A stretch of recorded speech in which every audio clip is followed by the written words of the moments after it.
Hello, hello, hello. Welcome to the show that never sleeps. We're back from a 2-week hiatus, and there's been a lot going on in New York, and we're going to talk about it. The Mets and Yankees are spiraling. Giants, Daniel Jones parting with Zach Bryan.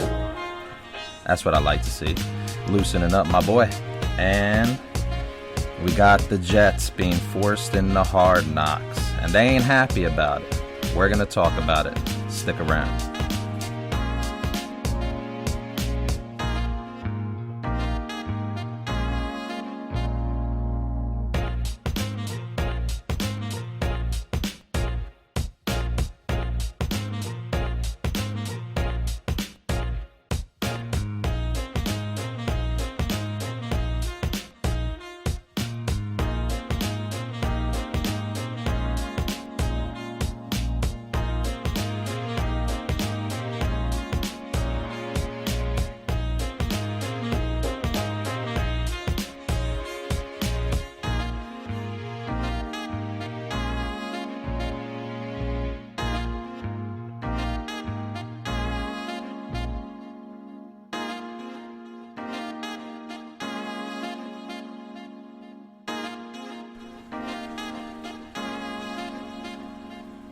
Hello, hello, hello.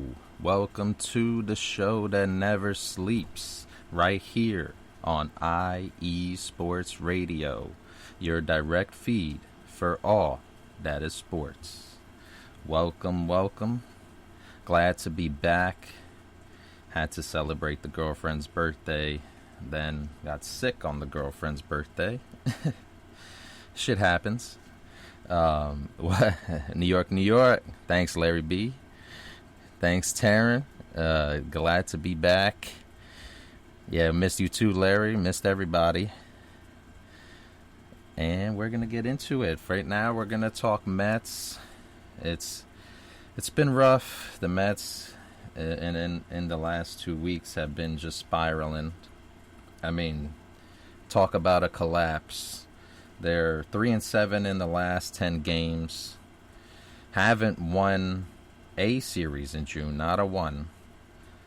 I mean, Steve Cohen had a press conference today. We'll talk about it, but just the play from the Mets. I mean, what is there to say? Not what you want from the highest paid team in baseball. I mean, the worst team money can buy. I've been hearing that a lot recently from pundits and people, people on Twitter. I mean, it's just like they said, the worst team money can buy. When you have the highest paid team in baseball, you expect to see wins. You expect to see clean baseball. You expect to see just a resemblance of a decent team, at least. Like, they're not even decent at this point. I mean, they're playing right now, and they're losing 2-1 against the Brewers in the top of the fourth. Kodai Senga's pitching. He's allowed 4 hits in 3 innings pitch with 2 earned runs, 2 walks, and 6 strikeouts. So you like to see the strikeouts, but you just want to see more from this team in general. Especially the stars on this team, the quote-unquote stars. I mean, they're not playing at all up to their potential. You have Scherzer, and, he's been looking okay, but not the Scherzer that you want to see, that you're paying for. And Verlander, same thing. And the other pitchers, what can you expect from them? You have Carrasco and Senga, but they're average, and that's what you're gonna get. I mean, Senga, he's not supposed to be average, but he's new, so he's getting his legs in, stretching his legs in the MLB, and I expect him to be great at some point, hopefully. But you need the stars to play like stars. You need the manager who you brought in here to lead, to do just that, lead, and I don't think he's been doing that. And when you look at the blame, there's a lot of blame to go around, from the stars to the manager to the general manager to the owner. So, I mean, it's just an all-around failure so far. You have Pete Alonso came back. He's doing okay, but in terms of the leadership side, we talked about this on the last episode I was here. He's just not the leader you need, not the leader you need to win a championship, in my opinion. You know, you just need to bring in another player that can be the leader, be that vocal guy. Like, if you want to take this into NBA terms, with the Golden State Warriors, Steph Curry, you know, he's their best player on their team, but he's not the leader. The leader, the outspoken leader, is Draymond Green. He's the guy. That's his personality. He's that rah-rah guy. He gets everybody focused back in the game, whatever it is. You know, he's the leader. He's the guy that you look to in the locker room to give you motivation, to be able to keep you on the path that you need to be on. And I don't think the Mets have that guy, and they need that guy really bad. And I don't know how they're going to get him, whether it be through the trade deadline.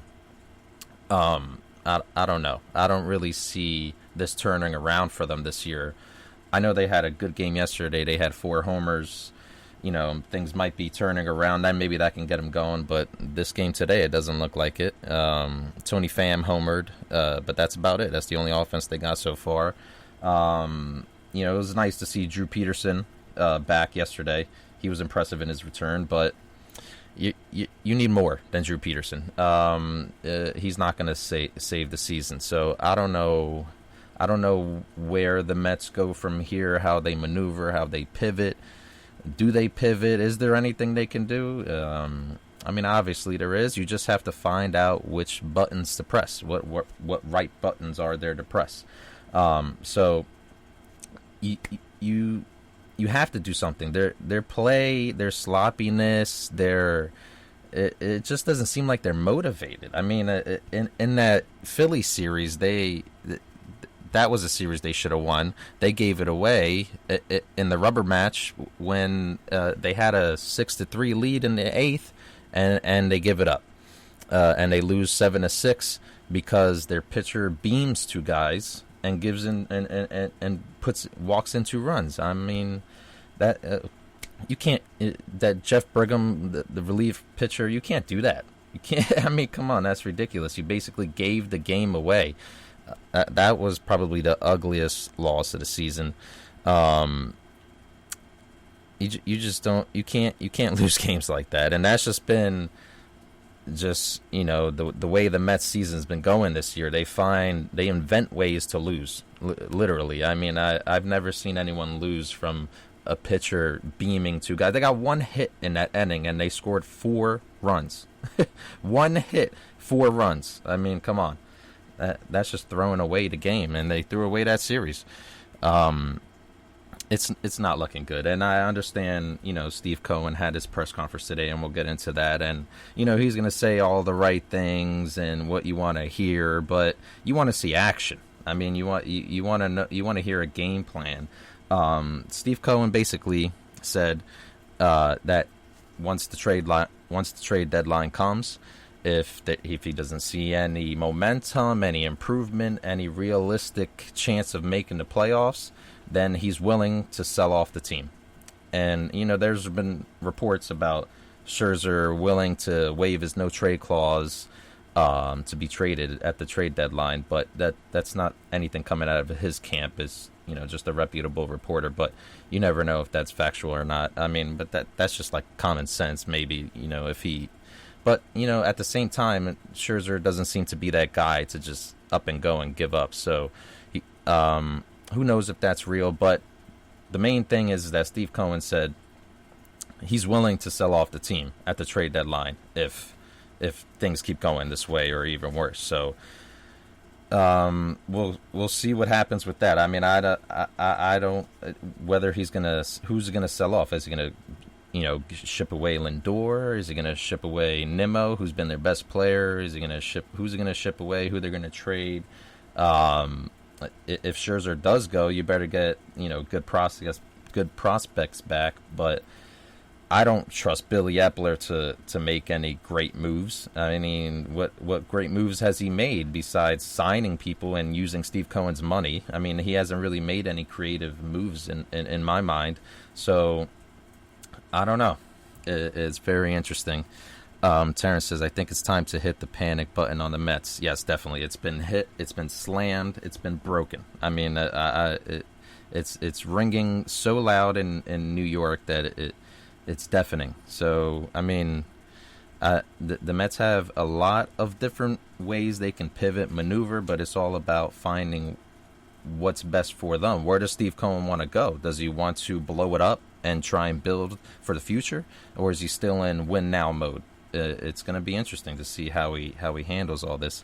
Taryn also says, I'm thinking the Mets will be selling by the deadline. Yeah, I believe so too. I think that's a smart move because this team is just dead. I don't see any life in this team. They show up every blue moon, just like last night's game, and then they lay an egg for the next 5 games. So this team isn't consistent. This team isn't reliable. This team isn't anything. It's just a bland, high-paying team with no motivation, it seems like. And when you talk about motivation, you think about the manager, the skipper. And Buck doesn't seem to be doing the job. Steve Cohen said in the press conference today that, Buck Showalter and Billy Epler aren't going anywhere this year, but I don't think that's the right decision. I also know that Lindor says that Buck hasn't lost the team, and he calls him a special manager. But if he hasn't lost the team, he definitely hasn't gained them or found them. I mean, I don't know what Lindor's talking about. I mean, I know he's going to speak positive because that's his manager. But if you just look at it from the outside looking in, it certainly looks like he's lost the team. They're not showing any fight. They're not showing that he hasn't lost the team. They're not showing quite of anything really. So they can say all the nice things and whatever. It's not reflective by the play on the field. So if you're going to say that he's a special manager and he hasn't lost the team, why don't you show it? I don't know. It's just my opinion. But it's getting frustrating in Metland. This is an interesting stat to point out for the Mets that I found. They're 22-3 when their starting pitcher goes 6 or more, and they are 14-40 when they don't. So that stat is a very eye-opening stat for me, which shows where the main issue may lie with the Mets, and that's the starting pitching, or pitching in general. Because if the starting pitchers can't go 6, then the relief pitchers are obviously throwing away the games or giving up the games, or they can't do their job. And even if when they go 6, it's rare. I mean, they're 22-3. That's 25 games compared to 54 games where they don't go 6. So it seems like there's not consistent pitching play, and they need to figure it out. Maybe make some trades. Maybe it depends on like I said, it depends on what Steve Cohen wants to do, because he's not going to get rid of Billy Epler. So Billy Epler is going to feel like he's on the hot seat. So maybe he makes some dramatic moves where he gives up a prospect and tries to, fix the season. I know Steve Cohen says one thing, but if Billy Epler feels like his job is in trouble, maybe he makes another decision. I mean, I know he can't make any decisions without the approval of Steve Cohen, but I don't know. It's going to be interesting. I know they're keeping Billy Epler around because of the potential of Shohei going to the Mets. Epler was the general manager, if you didn't know, of the Angels when Shohei came to the Angels. So I know that's most likely the reason why they're keeping Epler around and why they don't want to make any changes there. But I don't really see how they can pivot, because they're in a weird space, because do you want to blow up the team? If you do blow up the team, do you want to continue with Billy Epler if Shohei doesn't come? Say Shohei doesn't come next year, what do you do? What's your plan? I mean, you're doing all this for Shohei. The Angels, I think, are tied with the Yankees for the wild card if they keep on being successful. I don't see Shohei leaving the Angels, because why would he go through all the misery and then leave right when they're getting good. So that doesn't make sense in my mind. I think he'll probably stick around with the Angels if Angels make the playoffs and make a run, maybe. So it's very sticky situation that the Mets have put themselves in here, and even after Steve Cohen's press conference is not very clear. He says he's going to sell off, but what exactly does that mean? Does that mean you're restarting? Does that mean that you're going to build a young team and where there's going to be growing pains? Is that the direction, or you're saying that you're going to sell off and try and retool and try and make another run? So he definitely left it open for interpretation in my opinion. But here's also a quote from that press conference today. Steve Cohen said, "It's been incredibly frustrating. I watch every game. I see what's going on." He said, "Hopefully we can right the ship. Listen, we have quality players. For some reason, we're not gelling. It's kind of weird. It's really strange to me." End quote. So, interesting. He says, for some reason, we're not gelling. It's kind of weird. Well, hello, Steve. Do you know who your general manager is? Who your manager is? Buck Showalter. Isn't that his job? Is to help make the team gel? It's really not that kind of weird if you think about it, Steve. I don't get it. That was a confusing quote. But what is so confusing? The team's not gelling because your manager is not helping them gel. That's the manager's job. What's the excuse here for Buck? I really don't understand. I get it. He's a vet. He's been around the game for years, many years, even before I was born. So, and I was born in 1993, so he's been around for a while. I get it. He has a lot of respect, but how far can respect take you? How far is it taking the Mets right now? Not very far. That's just a confusing quote to me of why he's so confused of why they're not gelling. To Mets fans, it seems clear as day. They're not gelling because they don't have a leader, and Buck Showalter is not able to be that leader. That's my opinion. Let's go back to the chat. Larry B says, "Man, I hate that Ohtani might leave." Yeah, I don't think he's going to leave.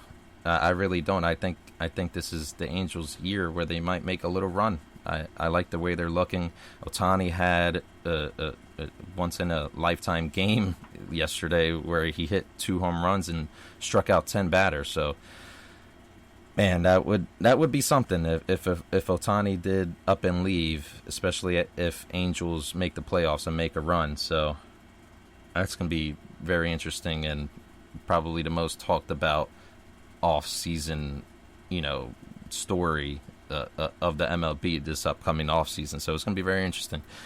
Terrence says, "Bingo. That's why Epler's staying, but the Mets are going to have to pay Shotani all the money." Oh yeah, Steve Cohen. He's a Mets fan, so he's a billionaire and a Mets fan. So he'll break the bank for Ohtani to bring him here. Are you kidding?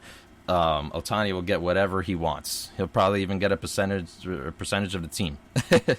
I wouldn't put it over Steve. He'll probably pull out all the stops to bring Ohtani over to the Mets. If Steve brings Ohtani to the Mets, he's going to be regarded as like how Steinbrenner is with the Yankees. So if he can pull that off, that will be an all-time great move. And Larry B says he played so well. Yeah, he's unbelievable. He's just like, you're running out of words to explain this guy. He's out of this world. He's not from this planet.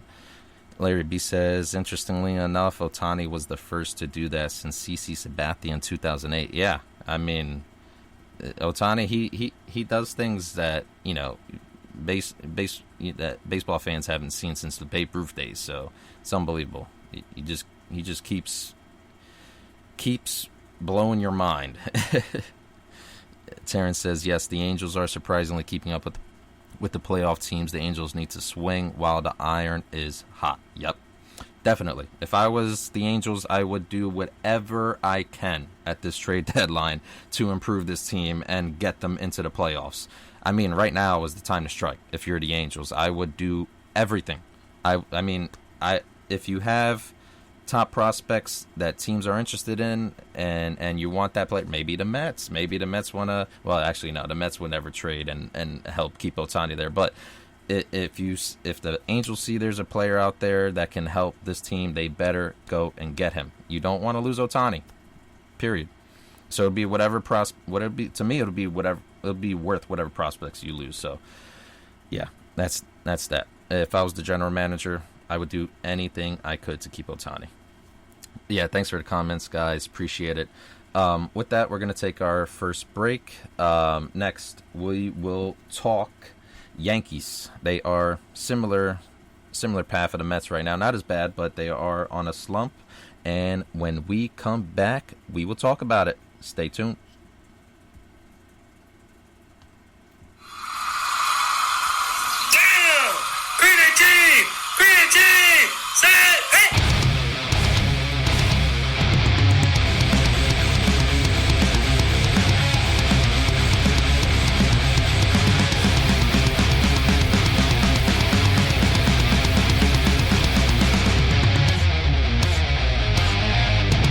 What's going on, football fans? This is me, your boy Larry B, inviting you to join myself, Colin Reynolds, Mike Pat, and John Felipe for one of the most electrifying football shows you have ever heard. 3 and Out, right here at IE Sports Radio. Recap of the week before, a preview of what's to come, and of course, 3 hardcore head-to-head prime-time face-offs each week. You don't want to miss it.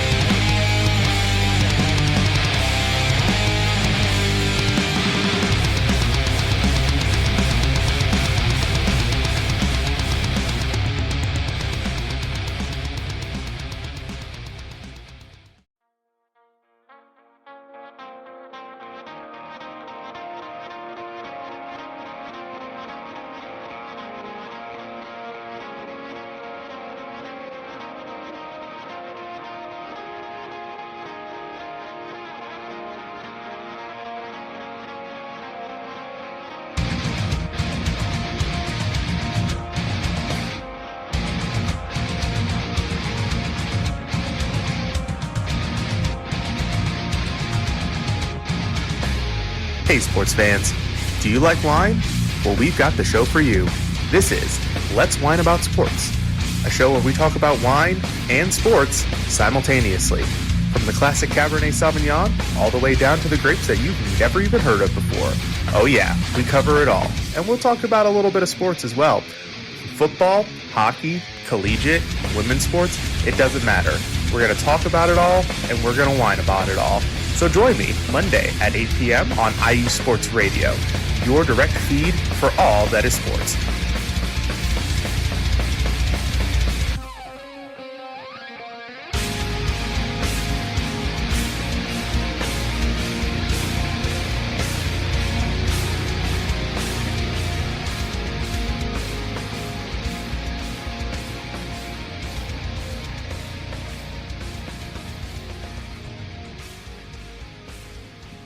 All right, we are back with the show that never sleeps right here on IE Sports Radio, your direct feed for all that is sports.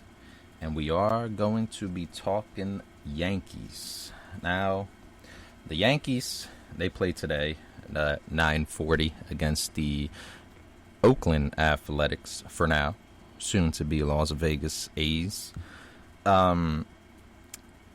They lost yesterday. Very disappointing loss. Definitely should not be losing to the worst team in the league. But that's been who they've been this last month without El Capitan, Aaron Judge.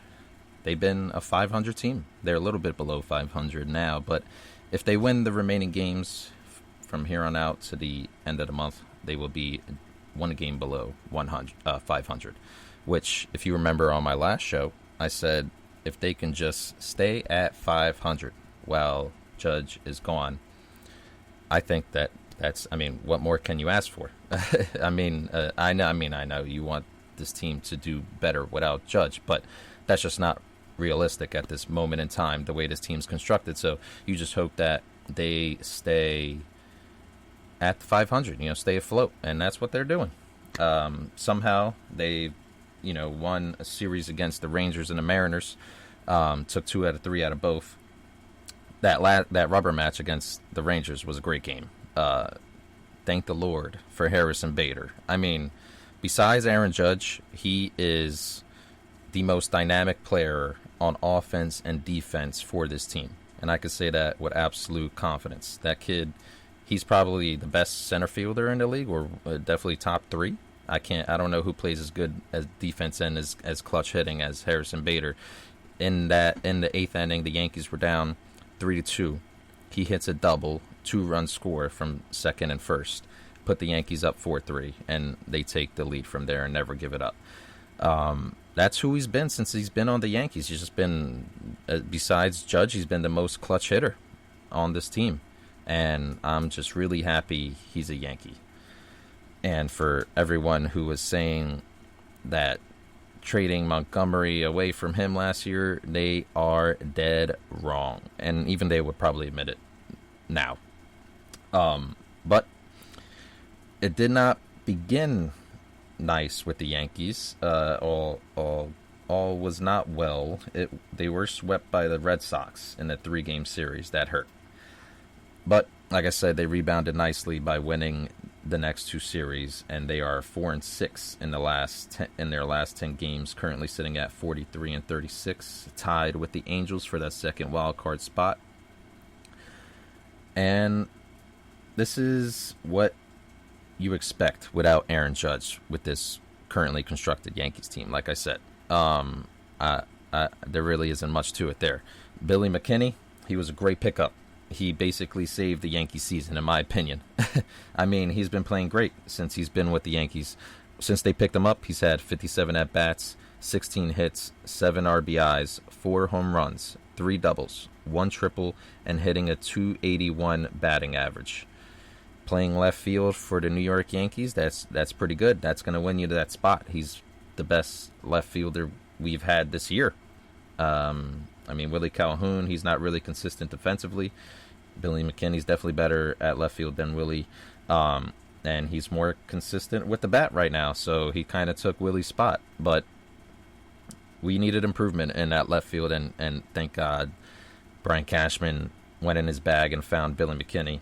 Hopefully Billy can keep this up, and he will solidify that starting left fielder job. I really like him. I like the way he plays. I like the way he looks on the outfield. As long as he can keep it up, keep him there, have no problems with that. What I do have problems with is DJ LeMahieu and Giancarlo Stanton. They're supposed to be, they're supposed to be one of our top veterans, or 2 of our top veterans. So they are not playing up to standards. DJ, he's hitting 220, something like that. Stanton hitting 184. That's just horrible. I mean, Stanton, he's been the worst hitter in baseball since he's come back from his injury.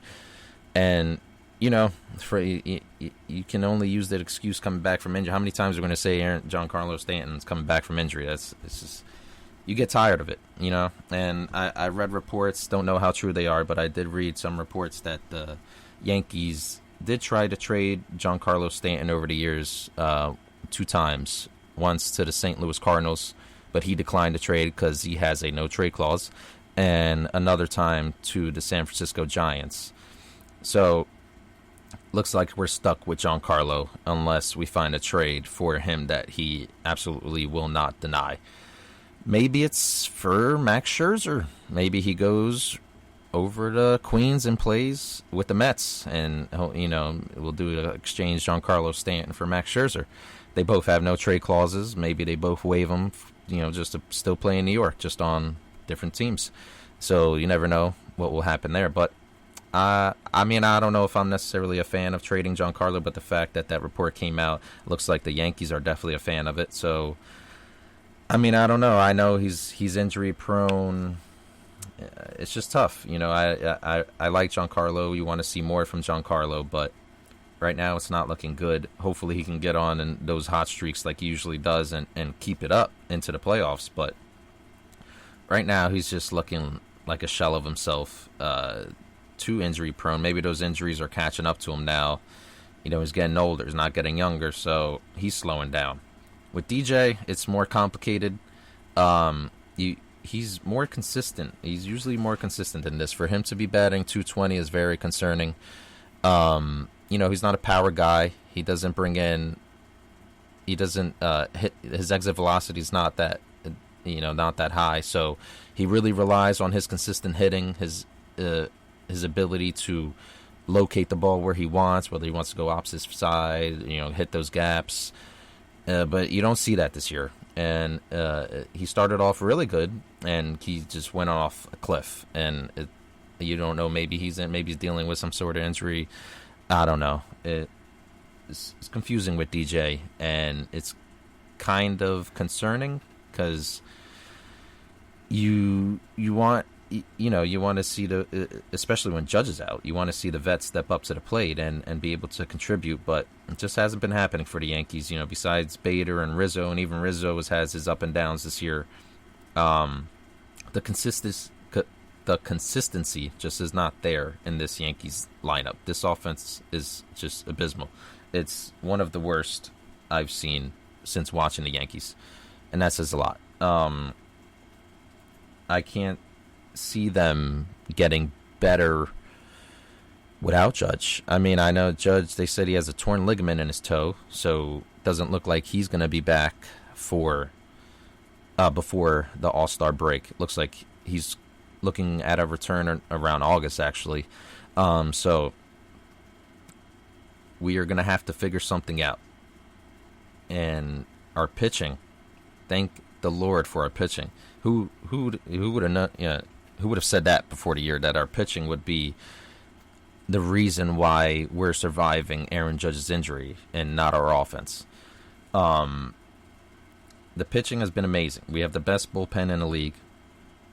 Statistically, our starting pitchers, even without Rodon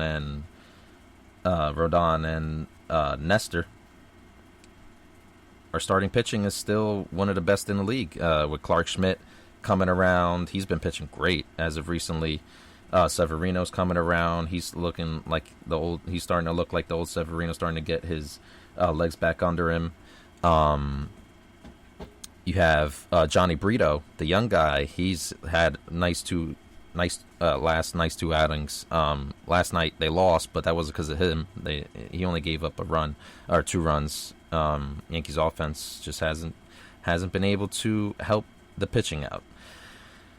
And I mean, it's nice that our pitching has been great, but I don't see it lasting like it is. I don't see Clark Schmidt being a guy for us. I don't see Johnny Brito being a guy for us. I don't see Domingo Germán definitely not being a guy for us. So we need Rondon to come back. He's been pitching. He's been pitching in the minors. He's been pitching, with the team. So he's been actually throwing, trying to get his legs back under him. But Boone said today on the Talking Yanks podcast, or yesterday on the Talking Yanks podcast, that Rodon is looking to eye like 1 or 2 starts before the All-Star break. So hopefully he can get that start before All-Star, even 1. I would just take 1 start before All-Star break just to see how he looks, and so he can just start to get comfortable. So if we can get Rodon healthy, Garrett Cole is Garrett Cole, Severino, if he can look like Severino, that would be amazing. But we need to trade for a pitcher. That just needs to happen this year. I know our offense is abysmal, but I'm hoping when Judge comes back, things will start to regulate. Stanton will start to hit again if we don't trade him. And I just trust in those vets. Harrison Bader, if he could just stay healthy, I just have to put my trust in the vets that they will figure things out. And I know Volpe's figuring things out right now. In his last 12 games, he's been great. He had a meeting with his buddy Austin Wells, who plays in the AAAs. He had a meeting with him, or dinner with him, and he talked about it. He had a chicken parm dinner with Austin Wells, and since then, that was 12 games ago, he's been 11 for 35, hitting .314. has a home run in that span, 4 doubles, 6 walks with a .929 OPS. That's impressive for him. I mean, this is probably his best stretch of baseball since he's been in the majors. You like to see that. If he had 3 hits last night, so you like to see that. That's what you want to see from Volpe. Hopefully he can start getting it around. If Volpe can break out, Judge comes back, these Yankees start getting a groove, hopefully that this is, just the time that they're struggling, and this is leading into a hot streak and back into consistency. Just like the 2017 season when they were 1 game away from the World Series, they had some 500 months, and then they had like 1 or 2 awesome months. So that's probably what's going to happen this year. They've been around 500 all year, every month. So hopefully, once Judge comes back after the All-Star break and the pitching, Rodon and Severino, they start getting more consistent and more pitches and more playing time, that they start getting in a rhythm, that this team can have those months where they go, 700, 800, throughout the month. So that'd be awesome. Another interesting stat, just to talk about that since we're talking about 2017, I saw this on Twitter. Professional baseball teams who won in 2009, World Baseball Classic, Team Japan, College World Series, LSU, shout out to LSU for just recently winning the College World Series, and in the major leagues, it was the Yankees. And this year, 2023, Team Japan won the World Baseball Classic, LSU, like I just said, won the College World Series, and hopefully that leads to the Yankees once again winning the World Series, as it so happened back in 2009. So that's just a good sign. I mean, I don't know. I believe in those kind of things, little signs. Maybe the universe is showing a little sign there. So hopefully that's a good sign for the Yankees. Also, another interesting stat, it has 2009 Yankees through their first 78 games, started 45-33. And the Yankees through their first 78 games in 2023 are 43-35.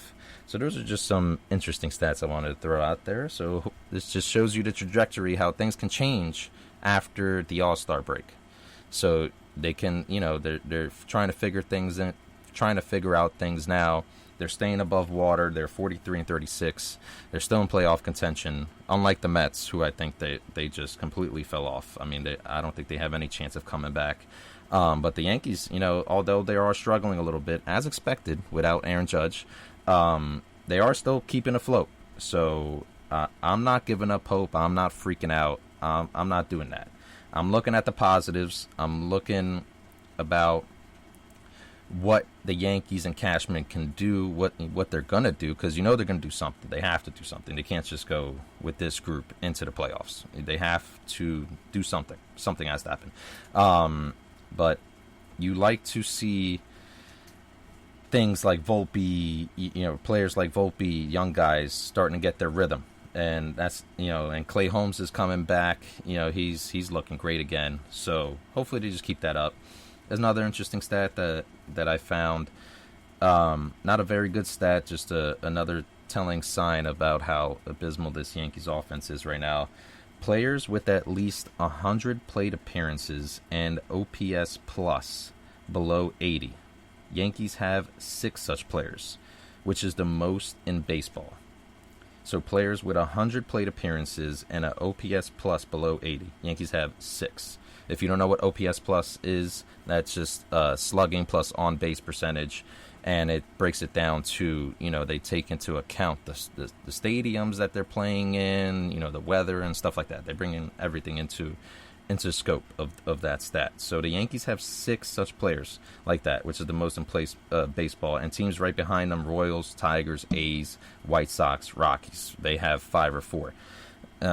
Those are bottom-of-the-barrel teams, or teams in the AL Central, which is the worst division in baseball right now. I think they only have 1 team above 500, if that.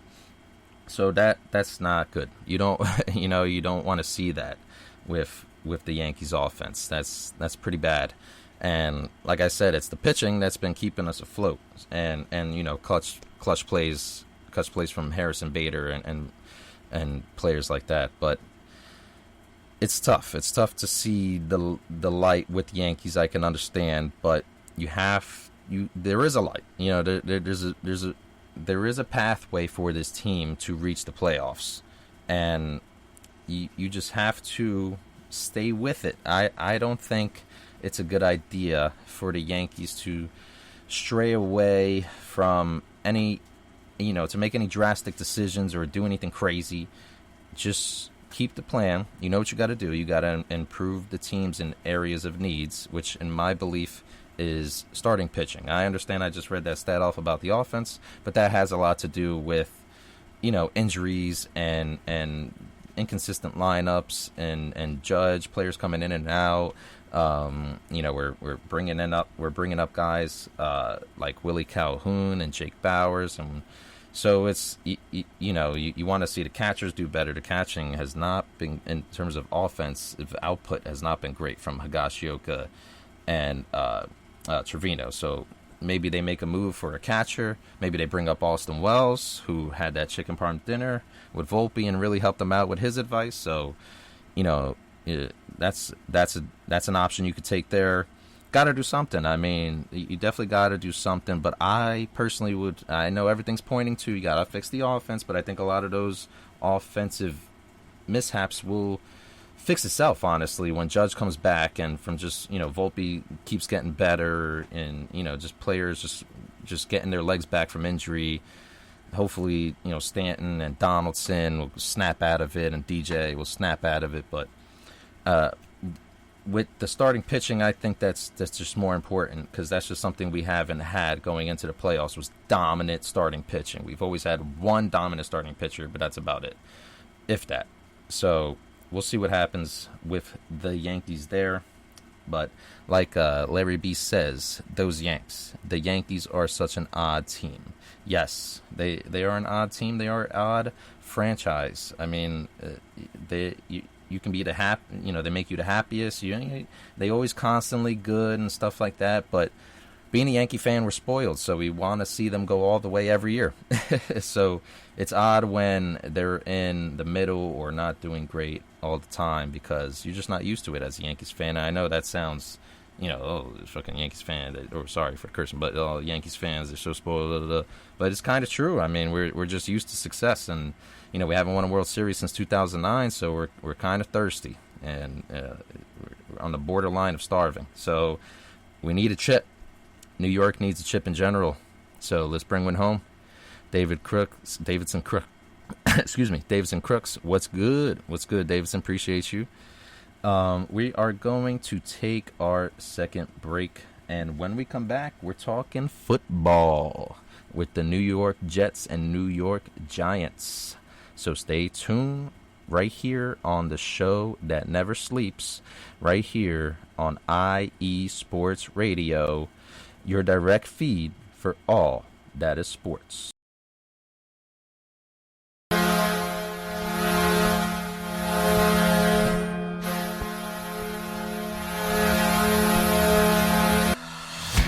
Hockey fans, I'm Adam Kernick. And I'm Zach Puplis. Together, we are the newest version of Hockey Talk on IE Sports Radio, The Neutral Zone. Zone. We love hockey, but we also know it's not everyone's first sport. So we want to make this show as much for new fans as for the diehards. Whether you can name all the Swedes on the 08 Red Wings Stanley Cup team, or if you can't tell if Varlamov is a goalie or the latest trendy vodka, we're here to help.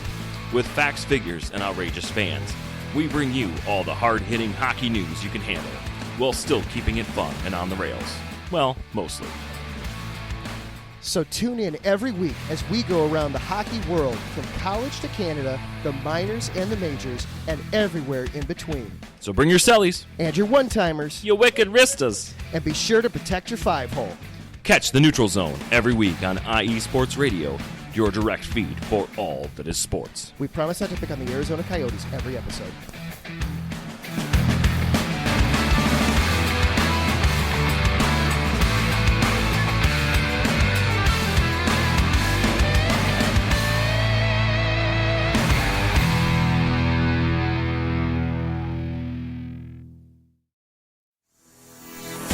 Sports fans, do you like teams that are tough, cities that are tougher, and fan bases that are passionate about their teams?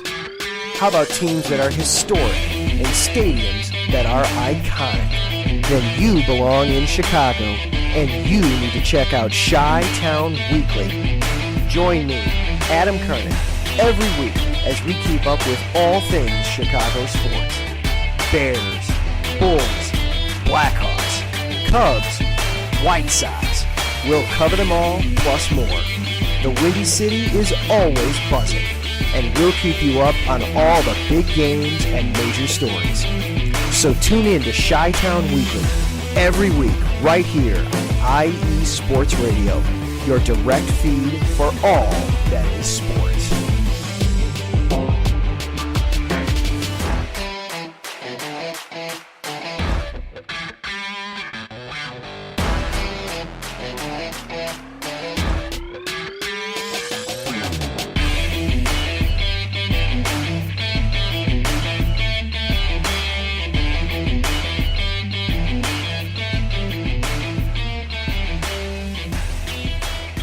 All right, welcome back to the show that never sleeps, right here on IE Sports Radio, your direct feed for all that is sports. And now we are talking Jet, Jets. They are not very happy. The reason why they're not very happy is a very silly one, in my opinion. They were selected for the TV show Hard Knocks. Larry B says, poor Jets. LOL. Yeah, wah, little babies. They are not very happy right now that they were voted, or forcefully voted to be the representation team for Hard Knocks. I don't think it's official yet, but it looks like it's pretty much going to be them. So the reason why they're able to be forced to do Hard Knocks is because there's rules in place the NFL has for the Hard Knocks where the teams that can do it have to have been not on Hard Knocks over the last 10 years. They haven't been in the playoffs in the last 2 years, and they don't have a new coach. So if you fit those three criteria, then you can be forcefully selected as the team to represent Hard Knocks, and you can't turn it down. So that's currently the situation that the Jets are in. And like I said, they're not too happy about it. I mean, I get it. They don't want no other distractions, blah, blah, blah. I think it's great. As a fan, I want to see them on Hard Knocks. I mean, who wouldn't? They're definitely the most interesting team right now with Aaron Rodgers and, you know, the whole situation there.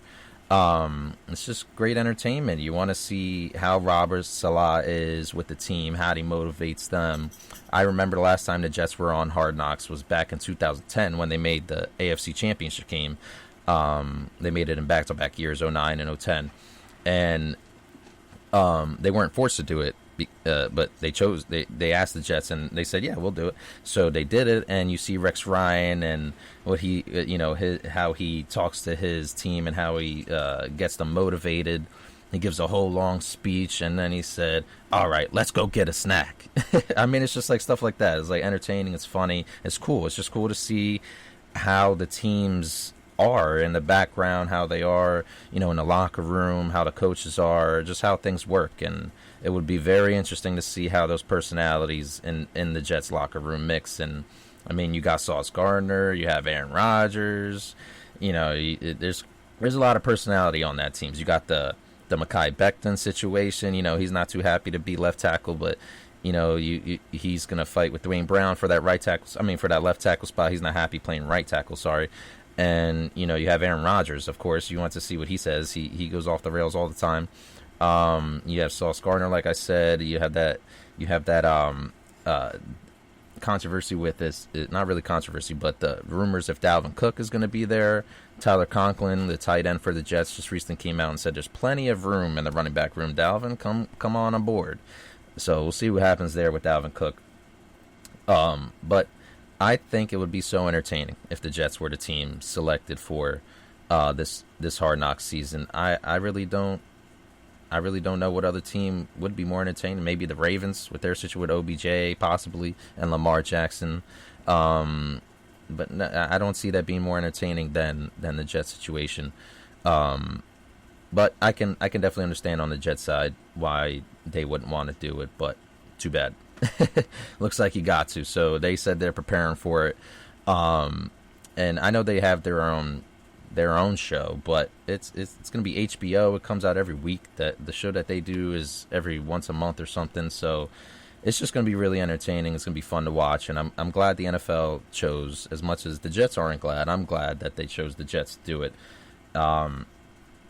And another news in Jets land is a beef currently going on, if you want to call it that, between Joe Klecko and Darrelle Revis. Now, if you don't know who Joe Klecko is, he was played on the defensive end for the Jets a long time ago, and he is currently being inducted into the Hall of Fame along with another Jets great, cornerback Darrelle Revis. So they're being inducted into the Hall of Fame together. Joe Klecko, he was on a podcast, a Jets podcast. Forgive me, I forget the name of the podcast, but he was on a podcast and he was talking about conversation that him and Revis had at the past Super Bowl. And Revis supposedly said to him that him and Klecko were the two best Jets defenders of all time. And when that clip got posted on Twitter, Revis responded on Twitter saying that no, he's the best Jets defensive player of all time, and starting some weird and still confusing to me beef that no one seemed to understand or see it coming. But another person commented on Twitter, and then he said something again, and Revis went on the same podcast that Joe Klecko was on, where he said those controversial comments. And he said that really people didn't understand the whole context of it, and that when he was at the Super Bowl with Joe, that Joe was complaining to the Hall of Fame officials that he wasn't answering his texts, and just like it's just like really childish stuff. I don't really know where Darrelle Revis is coming from with all this, but that's where Revis said that his main gripe was that he didn't like how he was talking about him at the Super Bowl to the Hall of Fame officials, and that's where his gripe was. But yeah, that's peanut stuff. I don't really understand that, but yeah, we had that little drama there with the Jets, but that's about it with Jets news. With Giants news, you have Daniel Jones was partying at a Zach Bryan concert. Sorry, no meaning to disrespect Zach Bryan. But yeah, he was partying at a Zach Bryan concert. He was on stage. It was in Queens, I believe. He was singing with Zach Bryan, and then Zach Bryan, he goes, "Go Birds." Just throwing a little shot in there at Daniel Jones. But, I mean, it's great to see Daniel Jones loosening up. He looks like he's more confident. He's having fun. So, hopefully, all that stuff transfers in to the Giants season. So, that was cool to see. That's just a little Giants note there. Really nothing other there besides the Saquon Barkley contract news. And you already know they're going to get that done. So, it's really no news there. But, yeah, it seems to... it's almost 9 here. So, I'm going to play the outro music. Thank you guys again for joining the show today. Thanks everybody in the chat. Thanks Larry B. Thank Davidson Crooks. Thank you Taryn. Appreciate all you guys. Salute. And we'll be back next week. Same time, same place. Wednesdays at 8. Make sure to tune in. And I'll see you again next week. Right here on the show that never sleeps on IE Sports Radio, your direct feed for all that is sports. Salute. I'm out.